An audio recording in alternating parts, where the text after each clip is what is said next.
যুগবারিধি যুগনায়ক শ্রী শ্রী গুরুচাঁদ ঠাকুর সত্যভামা দেবীর শ্রী রাতুল চরণে প্রণাম জানাই আমার বাবা মার শ্রী রাতুল চরণে। প্রণাম জানাই এখানে উপস্থিত শুধু ভক্ত এবং ভক্তিমতী মায়েদের শ্রী রাতুল চরণে। আমাকে এখানে ঠাকুরের বিষয়ে কিছু বলার সুযোগ করে দেওয়ার জন্য আমার কাকু সঞ্চালক মহাশয়কে অশেষ অশেষ ধন্যবাদ। আমরা যে গুরুচাঁদ ঠাকুরকে চিনি জানি, তেনার আদর্শ আমাদের জীবনে যে আমরা অ্যাপ্লাই করছি, তেনাকে জানার জন্য যে আমাদের চোখ খুলিয়ে দিয়েছে, যে আমাদেরকে ধরিয়ে দিয়েছে, সে হচ্ছেন শ্রী শ্রী তারক গোসাই। আজ আমি সেই মহামানব শ্রীমদ্ ভাগবত তারক গোসাই সম্বন্ধে কিছু কথা বলব। মহাকবি শ্রীতারক অজ্ঞান তিমির নাশক, রসরাজ কবি চূড়ামণি।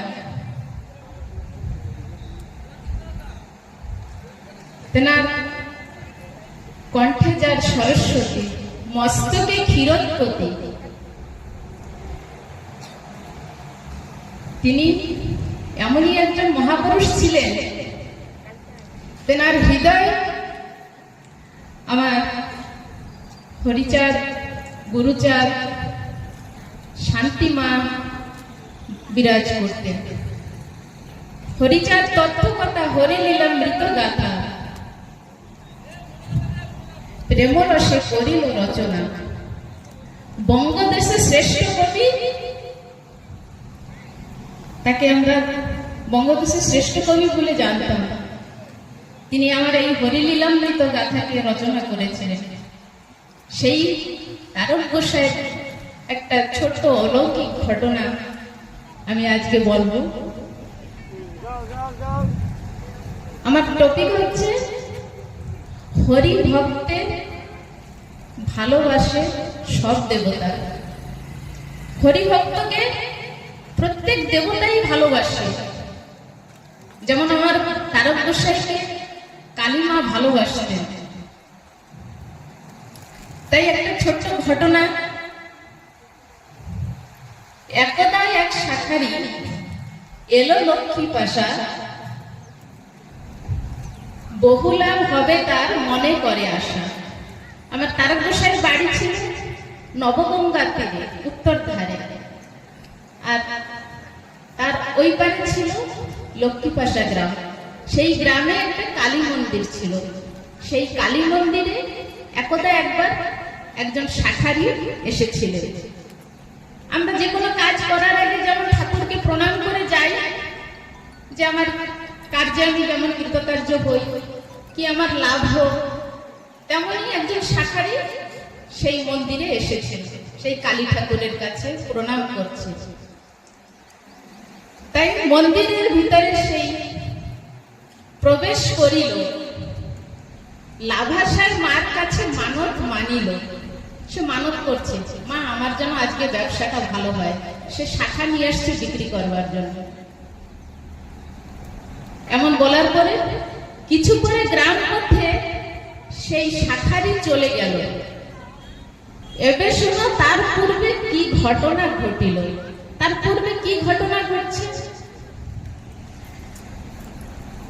তারক গান করিবারে যেতে চায় ঢাকা, শান্তি দেবী মাগিলেন তার কাছে শাখা। শান্তি দেবী বলছেন, যে কোনো কার্য করার আগে আমরা যেমন বাবা মায়ের চরণ স্পর্শ করি, তার কাছে আশীর্বাদ নিই, তেমন সেই তারক গোসাই তো প্রাণ বলতে আমার হরিচাঁদ ঠাকুর, আমার শান্তি মা। তাই আমার হরিচাঁদ ঠাকুরকে প্রণাম করে শান্তিমাকে যখন প্রণাম করছে যে আমি শাখা, আমি গান করতে যাব, তাই তখন শান্তিমা বলছে, তুমি যাবে বাবা, ঠিক আছে, তুমি আমার জন্য একজোড়া শাখা আনবে। তারক গোসাই বললেন, ঢাকা হতে সেই তারক শাখা এনেছিল। তারপরে শান্তি দেবী সেই শাখা শ্রীহস্তে করিল। যখন শাখা পরে মা খুশি হচ্ছে, ক্ষীরোদবাসিনী দেবী শাখা করে হাতে, ওইদিকে কৈলাসবাসিনী দেহ ভাবে চিতে।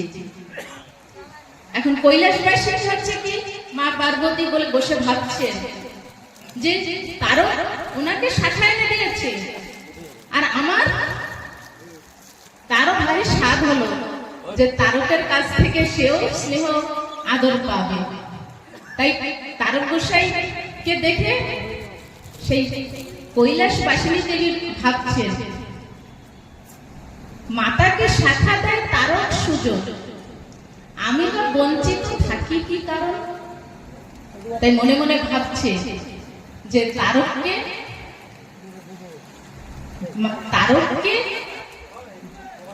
আশীর্বাদ করে আমার শান্তি দেবী, তাহলে আমি কিভাবে করি, আমি কি করতে পারি তারকের জন্য।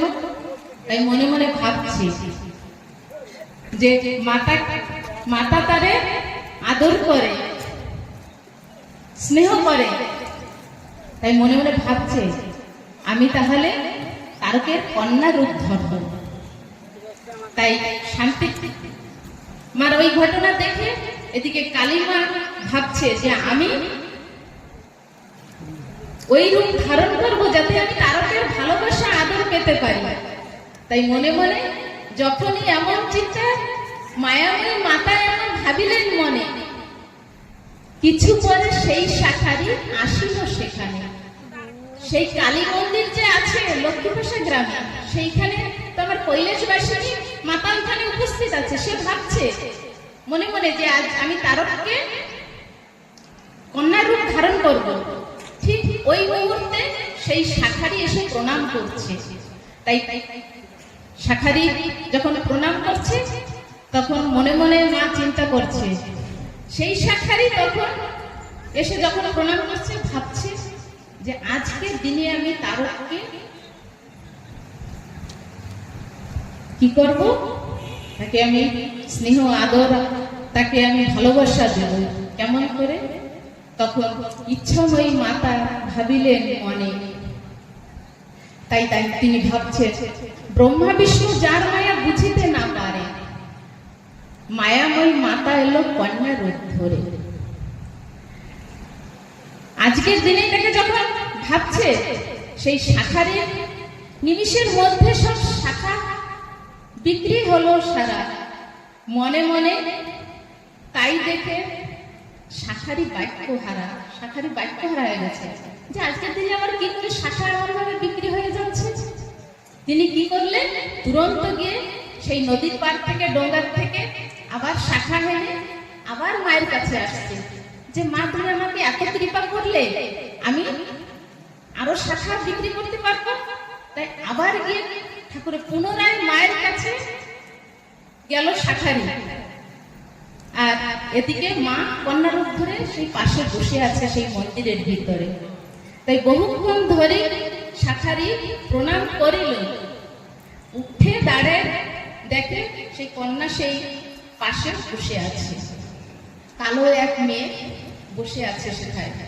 তখন কি করলেন, যে সেই শাখারি ভাবছেন যে মিটি মিটি যে কালো রূপ, সেই কালো রূপ দেখে সে হতভম্ব হয়ে তার দিকে পলক ছাড়াই একভাবে তাকিয়ে আছে সেই কন্যা রূপে। লাল চালি পরিধান, এলোই তো কেশ, আলো ভরা কালো রূপে ডুবে গেছে দেশ। সেই রূপ দেখে সে পুরো বিমোহিত হয়ে গেছে, তার মুখে বাক্য নেই। সেই শাখারি কেমন পরিস্থিতি সেইখানে, কালো মেঘের কোলে যেন সৌদমিনী হাসে। আর এদিকে আমাদের যখন আকাশে মেঘ হয় যেমন বিজলি চমকায়, ঠিক আমার মায়ের রূপটাই ঠিক তেমন চমকাচ্ছে। আর এদিকে আমার মায়ের সেই কালো রূপের ভিতরে সেই আলোর জ্যোতি ছুটছে। তাই আমার সেই কন্যাকে হতভম্ব হয়ে যখন দেখছে, তখন আমার সেই মা বলছে, হাসিয়া মা তাকে বলছে যে শোনো গো শাখারি, আমি যাহা কই আমি বটে তারকের প্রিয় কন্যা হই। সে বলছে তুমি আমাকে দেখে হতভম্ব হয়ে না, আমার বাবা হচ্ছে তারক, আমি তার প্রিয় কন্যা হই। বহু সাদ মনে মোর শাখা পরিবারে, একজোড়া শাখা তুমি দিয়ে যাও মোরে। তখন সেই শাখারি বলছে, মাগো তুমি বলিয়াছ ভালো, শাখা নিলে দাম তার কে দেবে বলো। তখন সেই মা বলছে, আমার পিতার নাম, তাহার পিতার নাম বলিল তারক। শাখারি বলিল, আমি চিনি না কোন সে লোক। তখন মাতা বলছে, হেসে হেসে বলছে, ওই দেখা যায়, দেখো ওই দেখা নদীর পারে, আমার পিতার আলয় হচ্ছে এই নদীর ওপারে। অগ্রভাগে তুমি যদি যাও ওর ঘরে, কোথায় রয়েছে টাকা আমি বলে দিতে পারি, তুমি শাখা আমাকে দাও, টাকার চিন্তা তুমি করো না। অগ্রভাগে তুমি যদি যাও ওর বাড়ি, কোথায় রয়েছে টাকা আমি বলে দিতে পারি। গৃহের মধ্যে ঝাঁপি আছে ঢাকিনিতে ঢাকা, তার মধ্যে মোর পিতা রাখিয়াছে টাকা।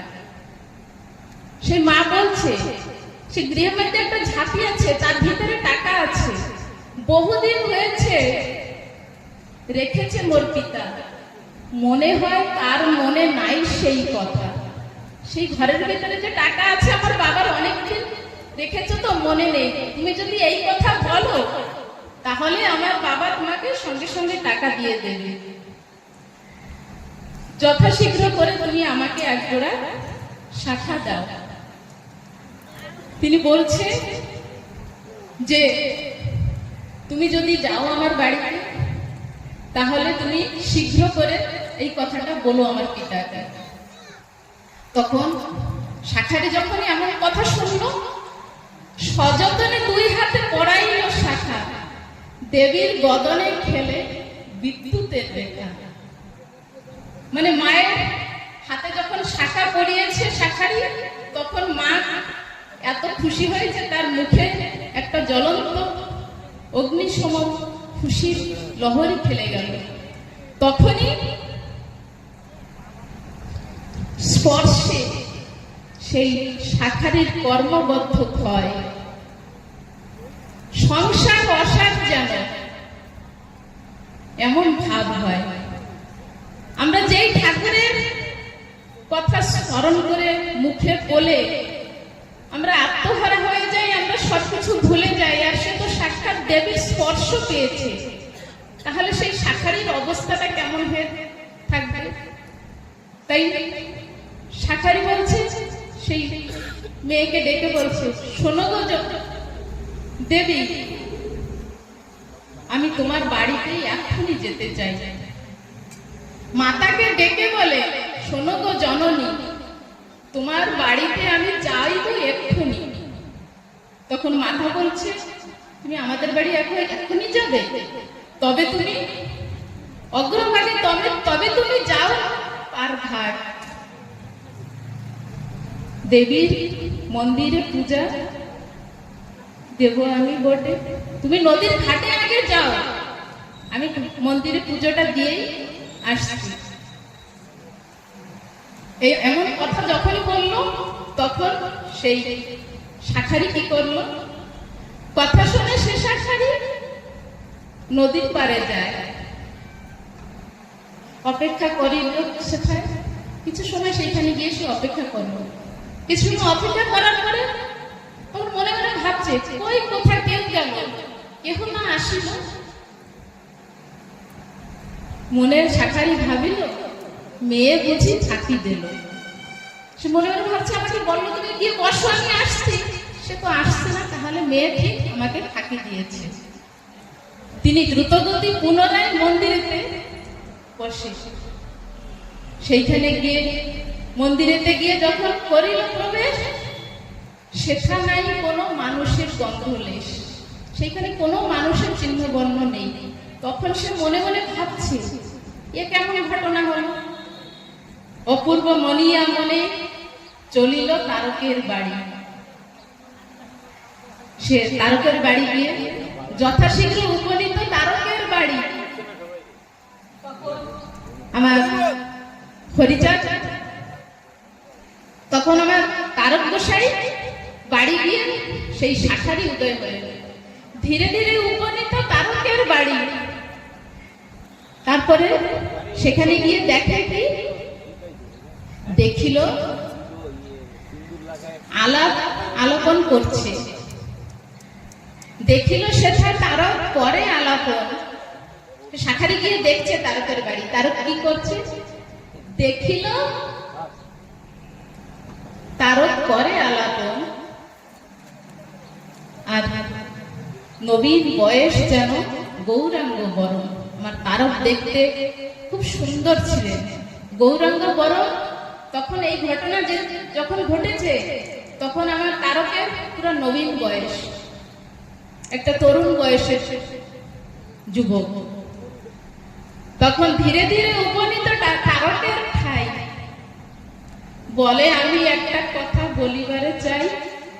তখন সেই শাখারি গিয়ে ধীরে ধীরে অচেনা মানুষ তো গিয়ে বলছে যে আমি তোমাকে একটা কথা বলতে এসেছি।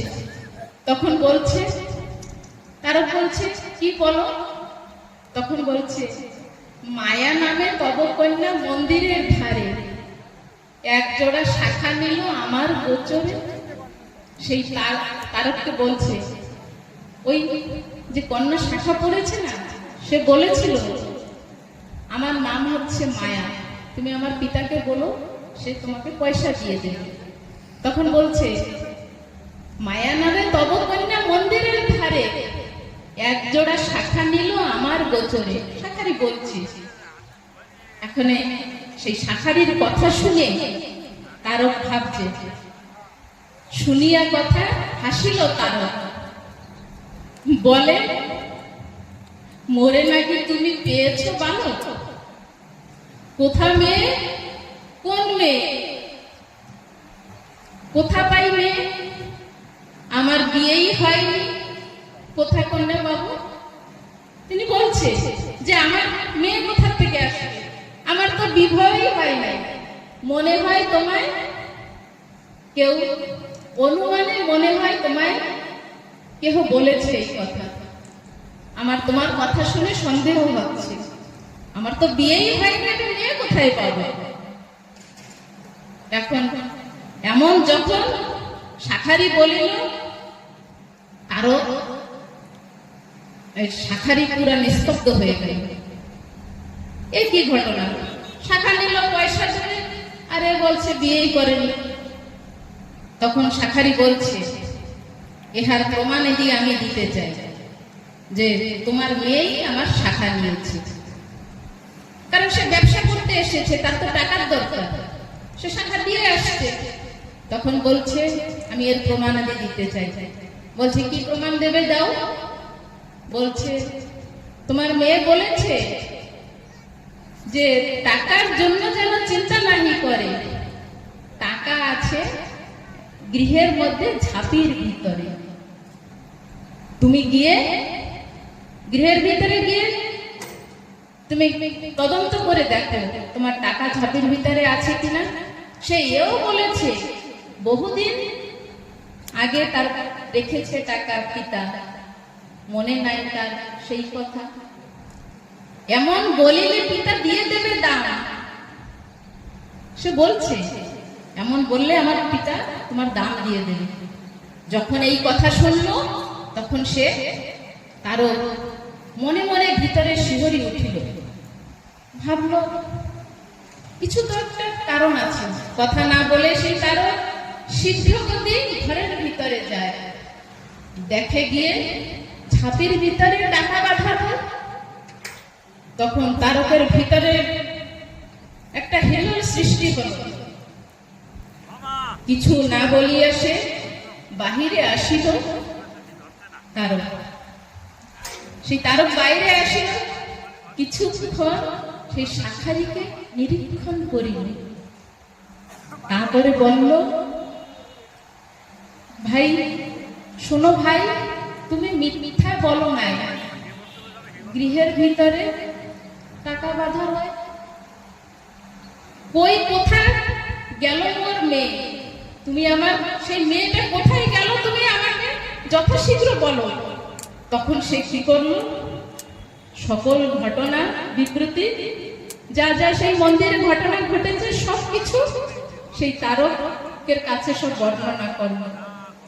কথা শুনে তারক হায় হায় করে কাঁদিতে লাগিল। তখন সে ভাবছে যে কোন কন্যা, কে, কোথায়, কেমন ভাবে কি হলো। তখন সে শাঁখারীকে ডেকে বলছে, ওরে ভাগ্যবান, এমন জননীকে তুই ছেড়ে দিলি কেন? তখন সে হায় হায় করে কাঁদছে আর বলছে, তুই এমন জননী পেয়েছিস, তুই কি ভাগ্য করেছিস যে আমার মেয়েকে পেয়েও তুই ছেড়ে দিলি। তখন দ্রুত গতিতে দুইজনে যায় নদীর পারে।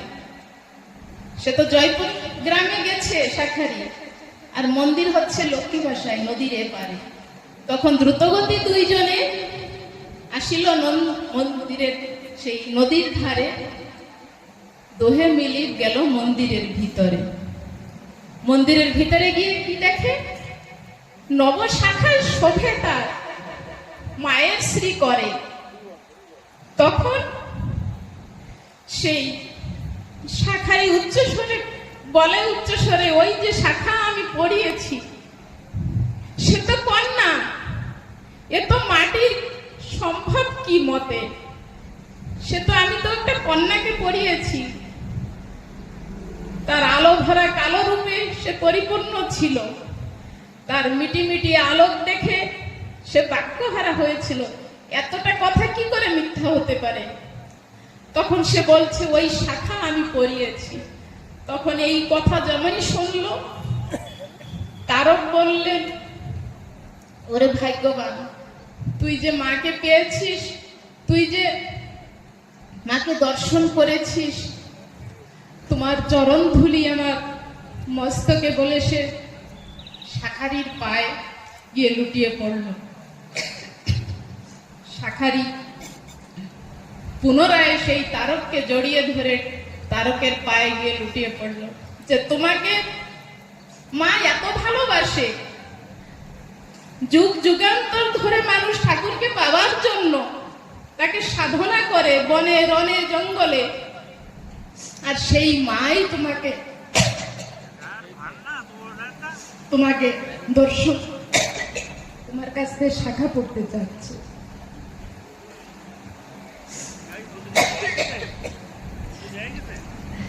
আমার তারকের এমনই অলৌকিক ঘটনা।